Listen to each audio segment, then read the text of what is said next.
This is my lunch.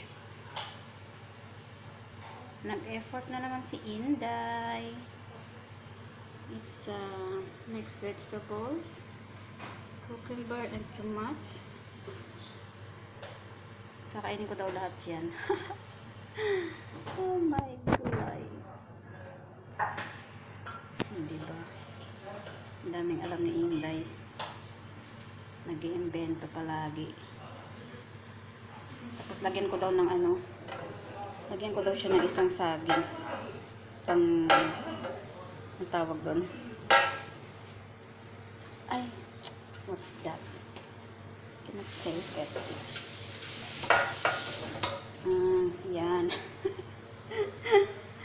May dessert daw. Yan daw pang dessert ko, saging. Yay, yay, yay. May shadow. I have a shadow. Yan.